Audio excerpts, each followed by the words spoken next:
gitu. Jadi cari sesuatu yang menarik untuk kalian.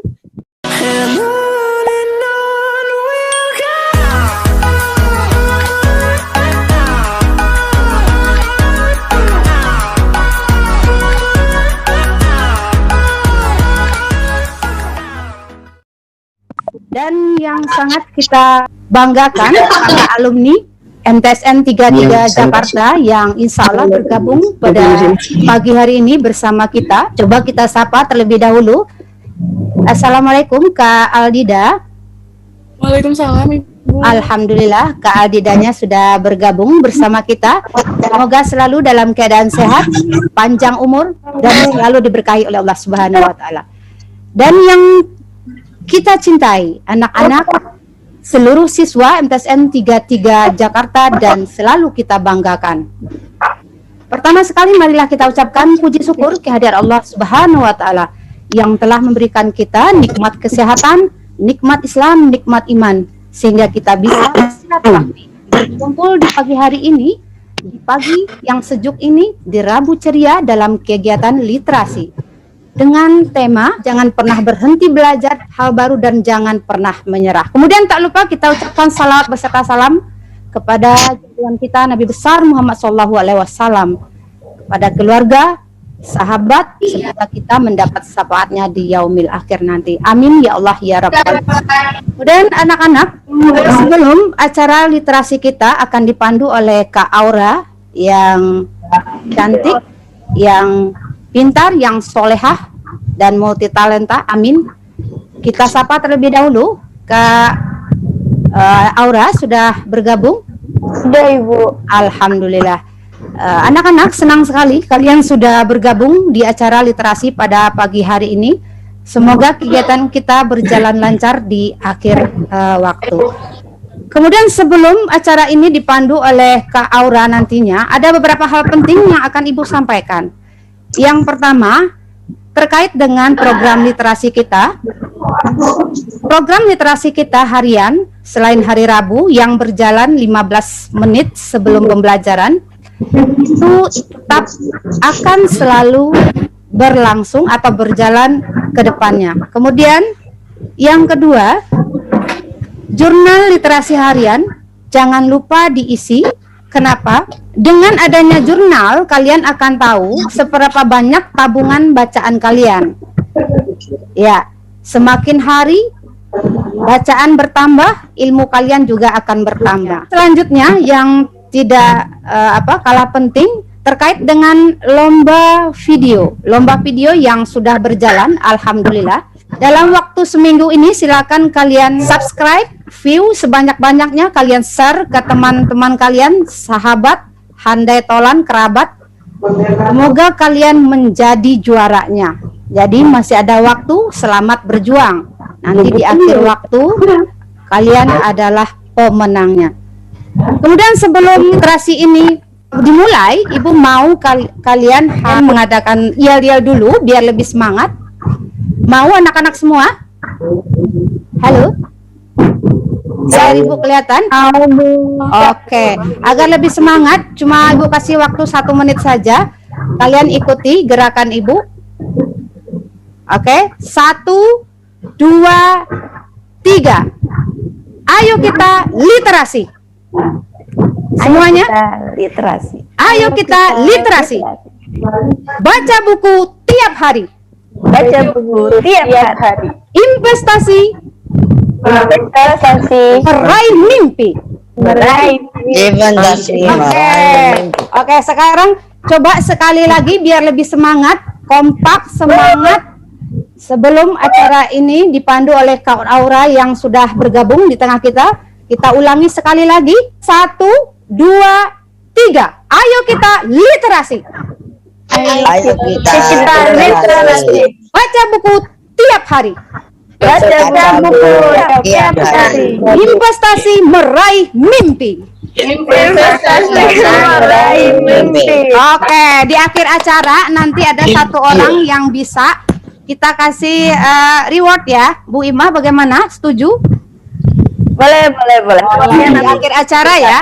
nanti ada yel-yel literasi. Baiklah, supaya tidak panjang lebar. Kalau panjang lebar nanti kita menghitung luas lagi ya. Jadi kalian bosan juga nanti karena kalau Ibu panjang lebar. Kita mulai saja dipandu oleh Kak Aura yang sudah bergabung. Silakan Kak Aura. Baik, terima kasih Bu Evi. Iya sayang. Assalamualaikum warahmatullahi wabarakatuh. Waalaikumsalam. Warahmatullahi wabarakatuh. Yang terhormat Ibu Kepala Sekolah, Ibu Dr. Randa Haji Sumarni, Ibu dan Bapak Wakil Kepala Sekolah, Kepala Madrasah, Bapak dan Ibu Guru, serta teman-teman dan adik-adik yang sudah hadir pada pagi hari ini. Dan gak ketinggalan narasumber kita yang akan menginspirasi kita pada pagi hari ini ada Kak Aldida. Halo Kak Aldida. Halo. Oke. Salawat serta salam tak lupa kita curahkan kepada baginda besar Nabi Muhammad SAW. Yuk kita gunain waktu kita dengan sebaik mungkin dan tetap produktif walaupun di rumah aja. Oke, sekarang saya mau memperkenalkan narasumber kita yang keren banget. Beliau bernama lengkap Kak Aldida Nur Hidayati. Kak Aldida adalah alumni MTS Negeri 33 Jakarta angkatan 2014. Sekarang Kak Aldida melanjutkan pendidikannya di IPB Institut Pertanian Bogor dan sudah menyelesaikan pendidikannya dengan lulusan diploma 3 jurusan akuntansi. Wah, keren banget ya. Kak Aldida juga punya sosmed Instagram nih @aldida_31. Boleh nanti setelah kegiatan ini dikepoin ya. Kak Aldida punya hobi yang nyambung banget nih sama kegiatan kita. Hobinya adalah membaca buku. Wah, menginspirasi banget ya. Buat kita semakin rajin nih baca buku. Karena buku adalah jendela ilmu. Selain baca buku, Kak Aldida juga punya hobi lari dan aktivitas outdoor. Bener-bener menginspirasi banget ya. Oke, sekarang gak usah lama-lama lagi. Kita langsung dengerin cerita inspiratif dari Kak Aldida tentang perjuangannya bisa masuk IPB, juga bisa tetap produktif belajarnya walaupun di rumah aja. Aldida, waktu dan tempat saya persilahkan. Oke, terima kasih Aura. Iya, Kak. Sebelumnya suara saya terdengar? Terdengar, Kak. Assalamualaikum warahmatullahi wabarakatuh. Waalaikumsalam warahmatullahi wabarakatuh. Sebelumnya saya sampaikan salam hormat kepada semua ibu guru yang tidak bisa saya sebutkan satu persatu, tapi tidak mengurangi rasa hormat saya. Terus selamat pagi untuk semua murid MTS 33, kelas 7, 8, dan juga kelas 9. Tadi Aura juga udah kenalin ya, kalau nama saya adalah Aldida Nur Hidayati, tapi kalian boleh panggil saya dengan sebutan Dida, D-I-D-A, itu udah cukup. Kalau Aldida kemungkinan kepanjangan ya, jadi Dida juga udah cukup. Bisa panggil Dida atau Kadi. Oke. Jadi Aura menanya. Ini kalau langsung masuk aja nggak apa-apa ya, Bu? Boleh. Enggak. Jadi tadi Aura nanya, gimana sih caranya bisa dapat IPB, gimana kehidupan kampus dan sebagainya. Mungkin saya akan sedikit bercerita. Saya itu masuk IPB di D3 Sekolah Vokasi, jurusannya akuntansi, dan kebetulan relate sama SMK saya, jadi tingkat SMA itu saya masuknya ke SMK. Lalu akuntansi, dan waktu SMK itu tuh saya cukup dekat dengan, sebentar ini suaranya ada yang ngebalik. Bikin saya gak fokus. Oke, lanjut. Nah, saya kebetulan cukup dekat sama guru SMK saya, yang terutama guru BK. Tapi ini bukan karena saya banyak masalah, tapi memang saya dekat secara personal dengan beliau. Jadi saya sering keluar masuk BK, ngobrol sama guru BK, cerita aja gitu. Sampai akhirnya beliau memberitahukan nih kepada saya bahwasannya ada jalur undangan untuk masuk kuliah. Jadi sebelum mereka memberitahukan ke kelas-kelas, mereka ngasih tahu dulu ke saya sama teman-teman saya. Kebetulan saya kalau ke BK itu sama teman-teman saya. masih tahu bahwasanya ada yang namanya jalur undangan nih, tapi dia 3 gitu kan, ke UI sama ke IPB waktu itu. Ya udah, kalau saya pikir panjang kan, saya daftar lah. Kebetulan waktu itu jalur undangan itu adalah jalur rapot.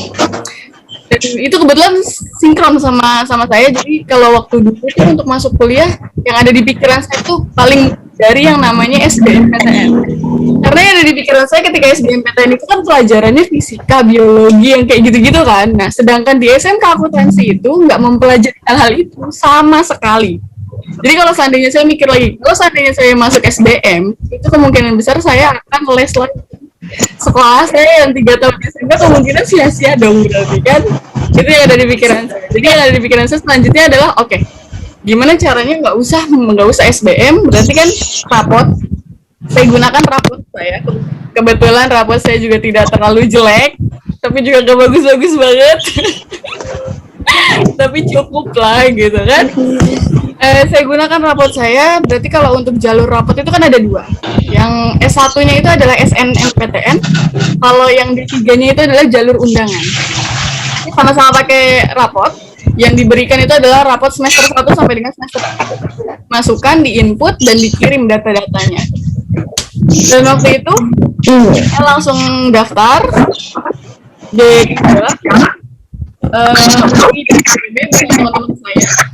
Terus ada masa menunggu saat itu. Jadi sudah selesai daftar segala macam.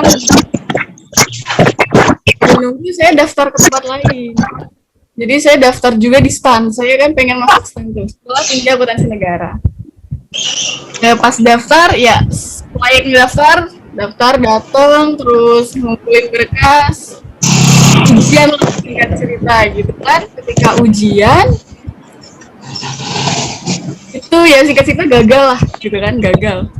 Saya nggak begitu kecewa, saya nggak begitu sedih karena saya baru belajar itu 1 minggu sebelum ujian. 1 minggu sebelum ujian. Jadi kan kalau STAN itu kan ada 2 ya ujiannya, ujian tertulis sama ujian fisik. Nah, ujian tertulisnya itu saya baru belajar 1 minggu sebelum ujian. Sedangkan latihan fisiknya, saya sudah latihan dari 1 bulan sebelum ujian. Jadi saya udah lari duluan 1 bulan sebelum ujian. Bahkan sebelum daftar saya juga udah lari, tapi untuk belajarnya 1 minggu sebelum ujian. Ini nggak patut dicontoh. Namanya hasil gagal lah. Ya udah, gagal. Mikir di situ, sedih biasa sedih. Ketika sudah seperti itu yang pengumuman UI keluar. Ternyata nggak lolos juga. Ya udahlah ya kan. Mikir tuh di situ udah muter otak, udah sedih banget, udah bingung. Oh ini kemana nih gitu kan. SBM saya nggak daftar. SNM tapi sayangnya saya tidak ngurus sampai akhir. Ini juga salah satu penyesalan saya dan saya harap bisa jadi pelajaran juga untuk kalian. Saya nggak ikutin sampai akhir. Alhasil padahal waktu itu tinggal cetak nomor aja, nomor pendaftaran, tapi nggak saya cetak dan nggak saya lanjutkan. Ya udah, berarti kan SBM, SNM hilang. Wah gimana nih? Saya kuliah gimana? Udah akhirnya daftar PNJ waktu itu, Politeknik Negeri Jakarta. Politeknik Negeri Jakarta ujian lah, singkat cerita ujian tulis. Ujian tulis itu kan ada 3 mata pelajaran. Singkat cerita 3 mata pelajaran dan saya tuh telat. 1 mata pelajaran saya nggak ikut, hasil tinggal 2. Auto gagal lah berarti kan. Ini juga jangan diterus karena begini, yang ada di pikiran saya adalah ketika saya tidak menginginkan hal itu, dalam arti kata saya kan tidak suka yang namanya ujian lagi. Ketika saya nggak ingin, ketika saya nggak suka, alhasil itu tidak akan bekerja secara maksimal. Saya sudah tahu diri saya seperti itu, tapi saya tetap ngeyel, dalam arti kata udah yang penting ada dulu usahanya gitu kan. Tapi tetap aja nggak maksimal. Karena apa? Karena dilakukan dengan hati, tidak dilakukan secara maksimal. Jadi udah, alhasil saya sadar sedih, ya udah sampai kira bingung. Oh ya oke lah, kita kerja cari lagi karena yang ada di pikiran saya saat itu udah saya nggak mau harus negeri gitu. Pokoknya yang ada di pikiran saya saat itu adalah oke kuliah negeri udah Di saat itu saya udah putus asa, saya sudah pasrah gitu kan, sudah pasrahin semuanya sama Tuhan, sama Allah gitu deh. Ternyata pas sekitar bulan Juli itu ada pengumuman dari IPB. IPB memang selalu pengumumannya tuh selalu terakhir gitu, selalu deket-deket masuk kuliahnya. Dapat pengumuman itu dikasih tahu sama guru SMK, ternyata saya lolos. Sampai terima paket berkas dari IPB-nya nangis dan alhamdulillah berarti rezeki lah gitu kan, satu sisi rezeki, satu sisi emang wah banget lah pokoknya. Sampai akhirnya singkat cerita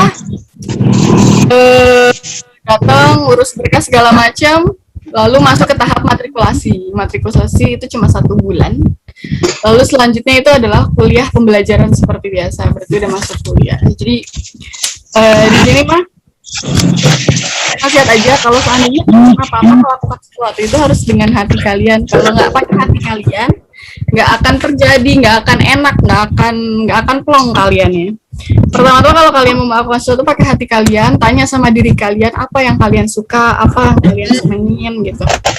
Ketika kalian tahu apa yang kalian suka, kalian jalankan. Tapi biasanya kadang kalau kayak gitu tuh suka bertentangan sama orang tua. Saya juga suka gitu sih gitu kan.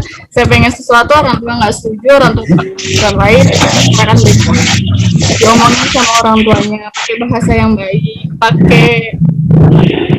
cari waktu yang baik, cari waktu yang ketika mereka lagi mood, ketika mereka lagi happy mungkin gitu kan. Jangan pas lagi suntuk, pas lagi bersih kalian ngomong, walaupun ngomongnya baik-baik, mereka juga tetap susah kalau seandainya moodnya juga lagi jelek gitu. Cari waktu yang tepat, cara ngomongnya yang baik, semoga bisa. Jadi kalian nanti berdiskusi sama orang tua kalian, bertukar pikiran, sampaikan pendapat kalian, sampaikan keinginan kalian. Orang tua juga pasti bakal ngomong sama kalian bahwa gini loh pemikiran orang tua tuh gini. Jadi kalian bisa nemuin titik tengahnya. Jadi tahu mana yang terbaik untuk kalian gitu. Terus yang kedua, apa-apa tuh dipasrahin sama Tuhan. Jadi sama Allah gitu. Maksudnya pasrah di sini bukan berarti ya udahlah gitu kan. Ya udah pasrah aja sama takdir gitu. Bukan gitu. Tapi ketika kalian udah berusaha semampu kalian, sudah berusaha semampu mungkin, sudah melakukan apa yang kalian bisa, ini tinggal kalian gantungkan aja semuanya sama Allah gitu. Karena tanpa kalian sadari sebetulnya ketika kalian menggebu-gebu, keinginan kalian menggebu-gebu itu tuh biasanya tidak tercapai atau sulit tercapainya, karena saat itu sebetulnya Allah sedang melihat kita, bahwasanya Dia ingin melihat bahwa gimana nih sabarnya umat saya atau sabarnya hamba saya, terus bagaimana ketergantungannya dia terhadap saya atau terhadap Allah gitu maksudnya. Ketika kita menggebu-gebu, otomatis kita akan menggantungkan harapan kita sama apa yang kita ingin dapatkan kan. Jadi itu Allah nggak suka. Allah maunya kita tuh bergantung sama Allah gitu. Jadi ketika kalian punya keinginan, kalian sudah berusaha, ya udah, jangan pernah pikirin berhasil, jangan pernah pikirin gagal. Nothing tulus aja. Nothing tulus, jangan mikir apa-apa, pasrahin. Itu insya Allah bakal dapat kalau memang rezekinya. Kalau nggak dapat, berarti emang ada sesuatu yang Allah siapkan yang jauh lebih baik untuk kita. Gitu. Terus itu singkat cerita sih dari saya gimana cara saya masuk di IPB. Intinya saya masuknya lewat jalur undangan. Ya. Kalau kalian seandainya kalau SMA, kalau seandainya tujuan kalian masuk SMA itu akan jauh lebih mudah. Peluang kalian untuk masuk kuliah ada 3, berarti kan lewat SBM, terus SNM, jalur undangan. Kalau seandainya mau cari jalur undangan, biasa kalian bisa langsung ngobrol sama ke guru BK kalian. Jadi kayak konsultasi, karena terkadang mereka sebenarnya pasti dikasih tahu ke kelas, cuman terkadang kalau kita ngobrol di kelas sama guru BK kan itu kan rame, nggak kondusif. Jadi terkadang ya banyak lah yang ngobrol di belakang, jadi kakak dengeran apa segala macam. Jadi ngobrol aja, sering-sering kunjungin BK. BK bukan berarti masalah kok, tenang aja. BK bukan berarti masalah. Kunci BK, ngobrol sama guru BK, konsultasi sama guru BK gimana baiknya, gimana bagusnya, atau enggak sama guru-guru lain juga enggak masalah gitu. Jadi intinya banyak-banyak cari informasi sih ketika internet. Karena kalau seandainya mau masuk ke negeri kan, kalau waktunya udah lewat atau kesempatannya udah lewat, itu kan susah. Cari-cari banyak-banyak informasi, banyak-banyak belajar, banyak-banyak baca buku. Jujur saya waktu SMA itu awal-awalnya saya suka baca buku. SMP saya nggak suka baca buku. Apa lagi? Saya suka baca buku itu ketika SMA. Jadi, tapi awal-awal itu pakai novel dulu. Jadi saya tuh paling suka baca tuh novel fiksi apa aja yang penting fiksi gitu. Ceritanya fiksi. Saya nggak begitu suka biografi, nggak begitu suka yang scientific. Nggak begitu, tapi ya kalau fiksi ada campuran scientificnya atau ada fiksi ada campuran apanya itu yang penting itu fiksi gitu. Jadi awalnya tuh baca novel kan tebel-tebel ya. Jadi ketika saya baca novel terus sudah terbiasa dengan bacaan yang tulisannya banyak gitu kan, tebel-tebel. Itu secara nggak langsung membuat saya terbiasa untuk membaca buku. Jadi ketika saya baca buku pelajaran itu sudah tidak sulit buat saya. Dalam arti kata gini, banyak orang yang di luaran sana ketika baru buka buku bawaannya udah ngantuk, bawaannya udah capek, bawaannya udah males gitu kan. Nah, karena saya awalnya sudah baca novel, sudah terbiasa baca buku yang banyak-banyak. Jadi untuk ketika ngelihat buku pelajaran itu udah nggak yang namanya pusing lagi, nggak yang namanya ngantuk. Ya udah biasa aja gitu ketika baca buku. Ya baca buku aja gitu. Kayak baca novel gitu. Cuman bedanya di situ mikir gitu. Jadi kalau seandainya mau dibandingkan waktunya antara baca novel sama baca buku pelajaran ya otomatis lamaan baca buku novel dong gitu. Karena lebih seru. Kalau baca buku pelajaran kan mikir gitu. Jadi lebih capek. Tapi kalau seandainya mau disandingkan kemungkinan besar komposisinya tuh sama karena satu mikir satu enggak gitu kan, satu imajinasi gitu. Jadi kalau emang mau membiasakan baca buku, baca sesuatu yang menarik gitu. Kalian misalkan suka cerita-cerita apa, komik juga nggak masalah, komik juga sebuah bacaan walaupun ada gambarnya gitu kan. Cuma itu sebuah langkah.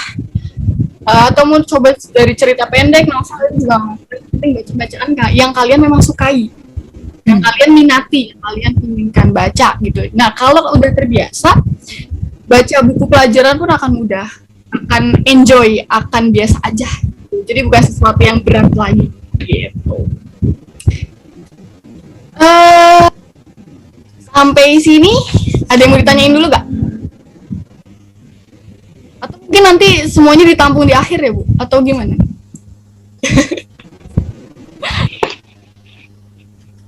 Menurut saya silakan moderator. Aura? Ya, barangkali ada yang bertanya, silakan Aura dipandu adik-adiknya. Iya, Bu.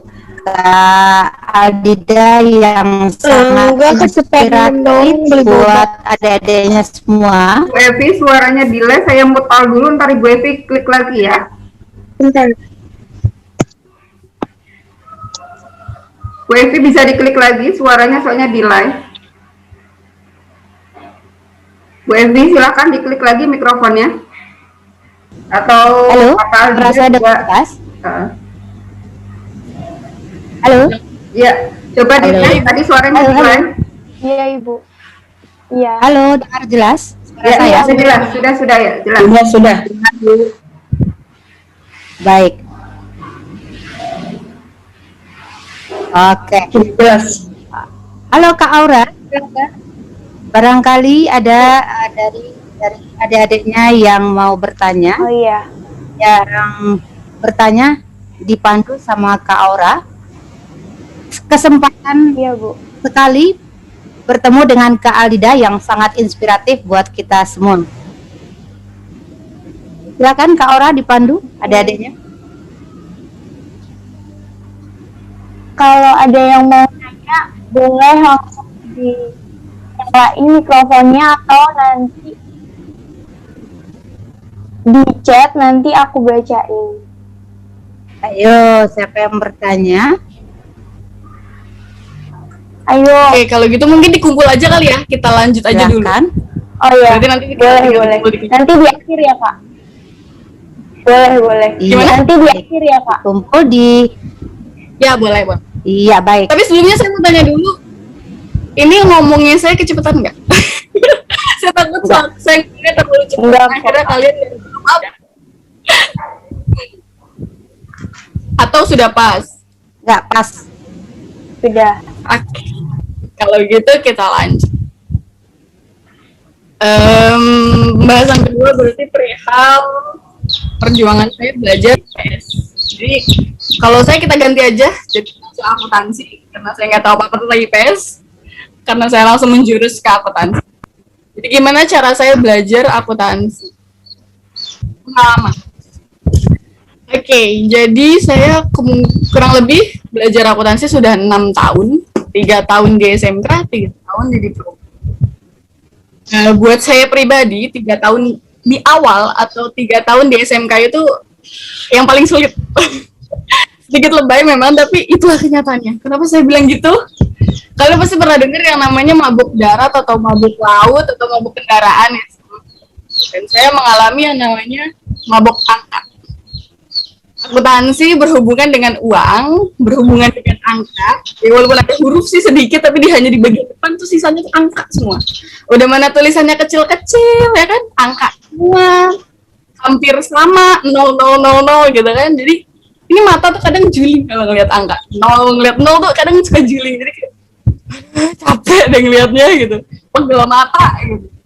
Jadi kalau waktu itu kelas 11, mulai kelas 11 sih saya mulai mabuk angka. Jadi maksudnya mabuk tuh di sini ketika baru buka buku, ngeliat apa jurnal atau worksheet waktu itu langsung mual, pusing, mualnya itu bener-bener mual yang pengen muntah gitu. Jadi pas buka buku langsung tutup lagi.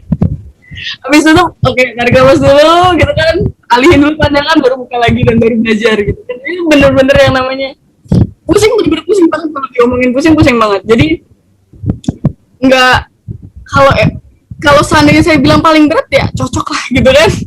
Karena pas kuliah tuh nggak kayak gitu. Dikit. Tapi masih cuma sekali atau 2 kali. Tapi yang paling sering itu ketika SMP. Ketika awal-awal belajar akuntansi, terus angkanya banyak, oh udah. Cuman kenapa saya nggak nyerah? Atau enggak, pertanyaan lainnya adalah, Kakak pernah nggak sih berpikir bahwasannya Kakak salah jurusan atau gimana gitu? Kalau waktu SMK sebenarnya belum mikir sampai ke situ. Wah, salah jurusan. Tapi ngerasa capek, iya, ngerasa jenuh, iya, ngerasa udahlah jebak gitu kan. Cuman kalau saya pribadi, jadi sebelum masuk SMK itu, lulus dari SMP nih, lulus dari MTS 33, saat itu yang saya inginkan adalah pesantren. Tapi tidak diizinkan. Oke, nggak diizinkan dengan beberapa alasan dari orang tua, masuk akal dan saya terima. Oke, SMA juga nggak diizinkan karena beberapa alasan. Alhasil ya udah, berarti jalan satu-satunya SMK. Disuruh orang tua untuk SMK, saya nggak tahu sama sekali nih mau pilih jurusan apa, karena belum ada planning kan sama sekali, nggak tahu harus gimana, nggak tahu harus pilih apa. Sampai akhirnya kebetulan saya suka ngitung duit. Jadi orang tua saya itu dagang, dan waktu dulu tuh yang sering hitung hasil dagangan tuh saya. Jadi saya suka ngitung duit hasil dagangan orang tua saya, dan saya mikir, oh mungkin akuntansi aja kali ya gitu kan. Relate lah gitu kan, masih sejalan. Saya suka ngitung duit, akuntansi juga berhubungan sama uang gitu kan. Udahlah akuntansi aja gitu supaya gampang. Masuk akuntansi ada tetangga yang nanya, ambil jurusan apa gitu kan. Terus saya jawab akuntansi. Mereka bilang, emangnya mampu, emangnya bisa, akuntansi susah loh gitu kan. Mending cari yang lain aja, ambil jurusan yang lain aja. Wah, itu yang ngomong nggak 1-2 sih sebenarnya, cukup banyak, dan saya marah di situ. Kayak kenapa mereka ngeremehin saya gitu kan ya, marah. Kalau saya marah dan marah banget tuh biasanya kan nangis. Saya kalau marah banget tuh nangis gitu. Dan saat itu saya udah nahan nangis sebetulnya karena emang marah betul. Malamnya saya mikir kan, ini sebenarnya sedikit dendam, tapi kalian dengerin dulu sampai akhir. Jadi saya rada dendam di situ. Malam itu saya bilang sama diri saya, bahwasannya lu lihat nanti gitu. Saya ngomong sama diri saya, lu lihat nanti di akhir gua kayak gimana. Gua bakal tunjukin ke lu semua gitu kan. Terus pas udah kayak gitu, jadi pas kelas 11, kelas 12 ketika saya ngerasain capek, itu saya mikirin hal-hal itu lagi. Saya jadikan remehan mereka itu sebagai bara api. Kalau semangat itu kan suka dilambangkannya dengan api gitu kan. Api itu kan butuh bara untuk agar dia tetap menyala gitu. Dan remehan mereka itu saya jadikan sebuah baranya agar apinya itu tetap nyala. Jadi saya itu tetap semangat. Saya jadi punya semangat lagi. Semangat saya balik lagi untuk belajar, untuk latihan soal, untuk begadang malam-malam buat belajar, apalagi kalau ujian gitu kan. Jadi ya di ending nggak tunggu di ending, pas di belajar juga saya sama teman saya rebut-rebutan terus juara satu. Saya juara satu, habis itu teman saya, habis itu saya lagi, habis itu teman saya lagi. Jadi itu benar-benar semangat yang remehan mereka tuh benar-benar jadi semangat banget buat saya waktu itu. Walaupun memang dengan amarah, awalnya jelek, kurang bagus karena diliputi rasa amarah, tapi buat saya pribadi itu adalah sesuatu yang bagus karena pada saat sudah selesai, sudah wisuda gitu kan, sudah lulus, saya alhamdulillahnya bawa beberapa piala. Bawa 2 sih, sebenarnya nggak banyak banget. Tapi saya doang yang 2 waktu itu, dan itu non akademik sama akademik. Saya bersyukur banget. Terus pas pulang, ya kan, ngelewatin mereka dong, maksudnya ngelewatin tetangga saya, dalam hati saya bilang gini, sambil senyum, tapi dalam hati saya gini, saya berhasil loh, gitu kan. Terima kasih atas remehan kalian. Kalau nggak ada remehan kalian, mungkin saya nggak akan sampai di titik ini, gitu. Jadi di dalam hati saya satu sisi berterima kasih, saya berhasil mengalahkan diri saya berhasil mengelola emosi saya menjadi sesuatu yang baik. Endingnya itu tidak mudah, dan dibilang nggak mudah enggak, dibilang mudah juga enggak gitu kan, dibilang susah juga enggak gitu, tapi bisa. Dan saya yakin semuanya dari sini bisa, tergantung bagaimana mindset kalian, bagaimana pemikiran kalian terhadap sesuatu gitu. Jadi kalau saya marah dan sedikit dendam sama hal-hal yang meremehkan kalian, it's okay, asal kalian jadikan itu sebagai sebuah semangat, jadikan itu sebagai fokus kalian terhadap sebuah proses. Ingat, fokusnya itu di proses, jangan di hasil. Ketika kalian mengingat remehan orang-orang, itu akan menjadi fokus kalian terhadap proses. Kalau seandainya kalian berfokus pada lu bisa, terus dendamnya jadi marah dan negatif, itu biasanya akan berfokus pada hasil. Dan ketika sesuatu yang berfokus pada hasil, itu hasilnya akan kurang memuaskan. Karena apa? Karena dia melupakan proses yang ada. Tapi ketika kalian fokusnya sama proses, itu insya Allah akan berhasil. Karena proses itu adalah yang paling penting dibandingkan hasilnya, gitu. Alhasil singkat cerita, masuk kuliah lah ya kan, masuk kuliah. Masa-masa SMK, masa-masa yang sulit itu masa-masa yang dimana saya nggak penuh amarah juga sih sebenarnya. Cuman ketika saya capek belajar selalu ingat itu, jadi kadang suka marah lagi. Itu udah lewat, tinggal kita masuk kuliah. Dan waktu SMK itu guru saya pernah bilang gini, 3 tahun kalian belajar di SMK akuntansi ini, itu hanya akan ada 6 bulan di kuliah atau 1 semester. Guru saya bilangnya 1 semester, bukan 6 bulan. Tapi 1 semester rata-rata kuliahan itu kan 6 bulan ya. Jadi guru saya bilang gitu, 3 tahun kalian belajar SMK, cuma 1 semester kalian belajar di kuliahan. Dan saya nggak percaya itu.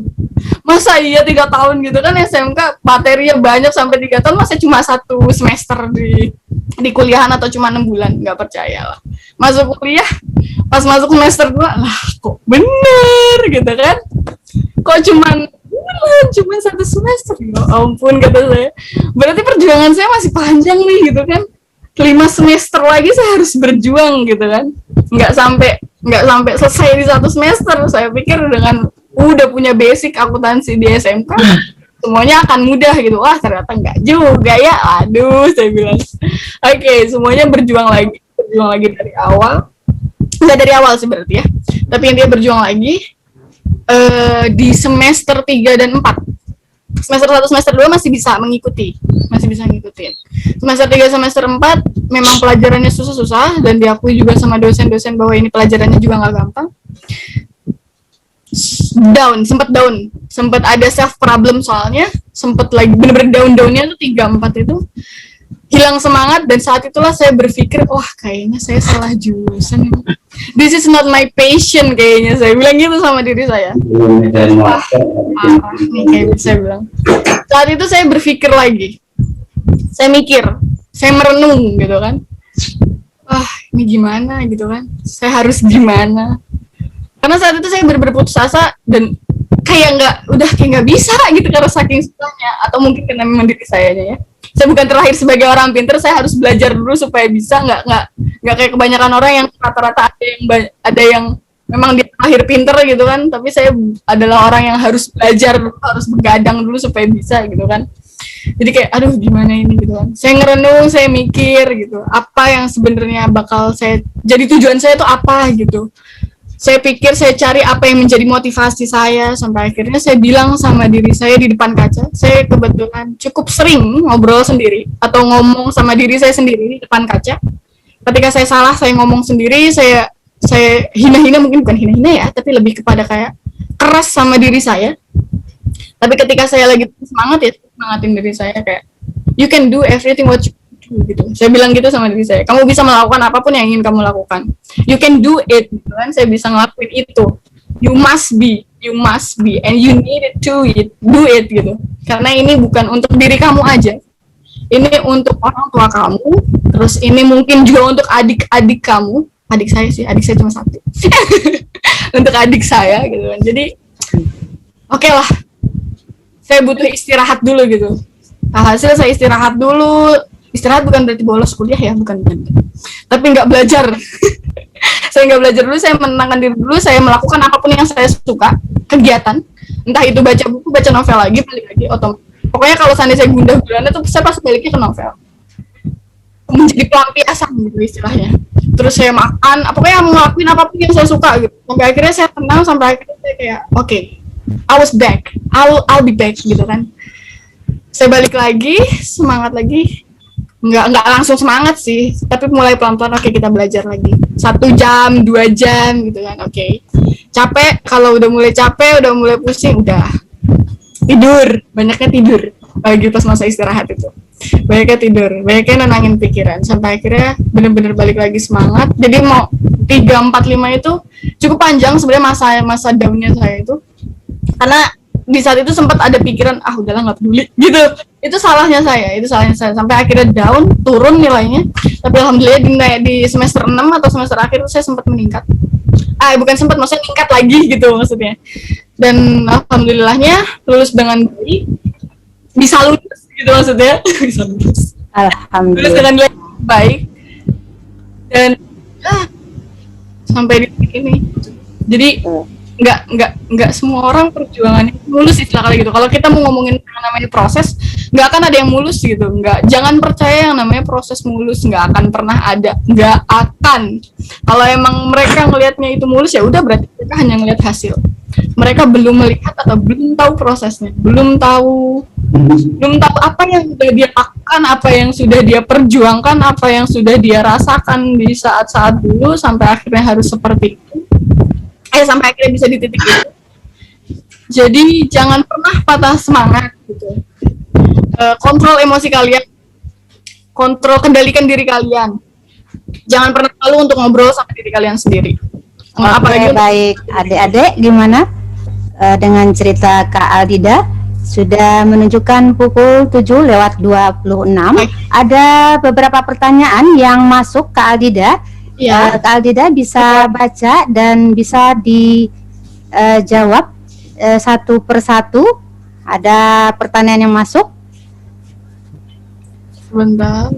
Iya, bagaimana sikap kakak ketika memasuki sekolah yang kakak kurang minat karena menuruti harapan orang tua? Silakan Kak Aldida. Ya, itu sama persis seperti saya tadi SMK ya. Untuk pilih akuntansi pada saat saya pengennya pesantren dan SMA. Jadi waktu itu awalnya orang tua otomatis ngomong duluan lah ke saya. Maksudnya saya bilang bahwasanya saya pengen masuk ini itu, tapi orang tua langsung tentang. Oke, saya diem dulu di situ karena posisinya suasananya panas. Maksudnya suasananya lagi nggak enak gitu karena lagi dua-duanya tuh saling menggebu-gebu. Maksudnya orang tua saya pengen banget saya nggak masuk pesantren dalam arti kata masuknya SMK. Sedangkan saya pengennya kebalikannya gitu. Jadi oke, kita diem dulu. Saya iyain dulu. Pertama tuh saya iyain dulu. Jadi biar kondisinya tuh calm down. Sampai akhirnya beberapa hari kemudian setelah cari waktu, jadi kuncinya tuh ya pertama cari waktu yang tepat, cara bicaranya yang tepat, terus kalian ngomongnya enak, jangan masukin emosi di situ, suara kalian harus rendah, jangan sampai suara kalian tinggi. Jadi di situ saya ngobrol, saya ngajak mereka duduk, saya ngobrol bahwasannya karena saat pas awal-awal mereka bilang udah maunya ini tuh, mereka tuh belum menyampaikan alasannya tuh apa. Kenapa mereka nyuruh saya kayak gini tuh mereka belum ngasih tahu. Jadi saat itu saya minta duduk ngobrol dan saya tanya. Saya sampein dulu bahwa saya pengen masuk pesantren karena ini gitu. Dan orang tua juga ngomong bahwasanya mereka ingin saya masuk SMK dan sebagainya karena ini. Oke, kita cari jalan tengah, cari di mana titik setujunya. Hasil ya udah SMK saya bisa menerima karena memang bener gitu kata orang tua, maksudnya pertimbangan orang tua bener, dan udah mereka membebaskan saya untuk pilih jurusan apa gitu. Alhamdulillah. Jadi sikap saya ya pertama iyain dulu, dan kedua calm down, tenangin diri, terus habis itu cari waktu untuk ngobrol. Kalau memang bisa berubah, bisa ya semoga berubah, tapi kalau memang ternyata tidak bisa berubah, ya kalian harus legowo. Itu yang terbaik. Biasanya apapun omongan orang tua biasanya itu terbaik sih, walaupun memang tidak sesuai. Alhamdulillah, luar biasa. Diskusi ya intinya ya Kak Aldida ya. Iya. Begitu Kakak Aura, lanjut pertanyaan berikutnya. Di apa? Ini mungkin yang terakhir aja ya, nanti soalnya kan udah habis nih waktunya. Jadi Jadi sesi kedua. nanti di sesi kedua kalian bisa tampung dulu pertanyaannya, ditulis, nanti bisa tanyain langsung ke Aldida. Boleh lewat DM ya Kak? Boleh. Boleh banget ya. Oke, ini pertanyaannya ya. Assalamualaikum Kak Aldida, saya mau bertanya, bagaimana caranya menumbuhkan minat membaca buku, dan apakah tips membaca buku yang tebal agar cepat dipahami dan tidak terlalu menyita banyak waktu? Terima kasih Kak Aldida, semoga semangatnya menular kita semua. Di sini baca buku yang tebal saya anggapnya sebagai buku pelajaran ya, karena agar bisa dipahami. Karena kalau baca novel kan nggak mungkin kita bisa, maksudnya nggak mungkin pengen paham banget gitu sampai banget kan, nggak perlu. Pertama, gimana caranya biar minat? Saat itu saya lagi bosen sih. Saya nggak tahu harus ngapain untuk mengisi kekosongan, mengisi waktu karena saya bosen. Saya akhirnya suka ke perpustakaan di SMK, bolak-balik minjem buku mulu sampai yang perpusnya, pengurus perpusnya tuh sampai kenal banget sama saya dan akrab sama saya. Jadi mengisi waktu kekosongan. Awal-awal emang nggak minat sebetulnya, saya awal-awal nggak minat. Jadi kalau baca buku nih, pokoknya balik lagi ke tadi yang saya bilang, kalau emang kalian pengen mulai baca buku, baca sesuatu yang emang menarik kalian, walaupun cuma pendek, yang penting baca aja dulu. Ketika kalian udah tahu dan kalian menemukan ketertarikan gitu di akhir, biasanya kalau ketertarikan itu biasanya di tengah sampai akhir. Awal-awal walaupun baca novel itu bosen bang. Saya setiap baca novel di awal, bab-bab awal itu pasti bosan. Tapi ketika dari tengah ke akhir itu udah seru-serunya, jadi nggak bosan lagi.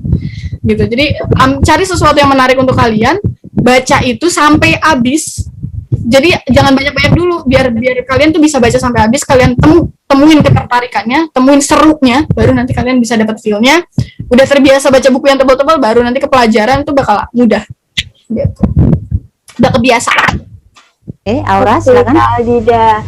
Oke, terima kasih. Wah, berikan tepuk tangan dulu dong buat Kak Aldida. Terima kasih. Oke, terima kasih banyak Kak Aldida atas ceritanya yang menginspirasi. Semoga kita bisa ngikutin jejak Kak Aldida, bisa ngontrol emosi kita, bisa tahu apa yang kita sukai, dan bisa tahu nih kalau kita lagi stres tuh kita harus ngapain, terus nggak terlalu kebawa beban ya Kak. Iya, benar banget. Oke, terima kasih juga buat teman-teman yang udah hadir pada pagi hari ini. Aura kembaliin ke Bu Evi. Baik, anak-anak yang masih setia mengikuti kegiatan pada pagi hari ini. Sebelum acara ini saya tutup, saya akan dengan pantun, walaupun pantunnya nggak nyambung, didengar saja ya. Ibu beli duren. Duren dimakan di pinggir kereta. Literasi apa yang paling keren? Literasi MTSN 33 Jakarta. Ada yang tahu negara Kenya letaknya di Afrika. Kak Aldida siapa yang punya? Yang punya MTSN 33 Jakarta. Baik, terima kasih Kak Aldida. Terima kasih Kak Aldida sudah hadir menginspirasi buat kita semua. Saya sebagai co-host mohon maaf jika ada kesalahan kata yang kurang berkenan.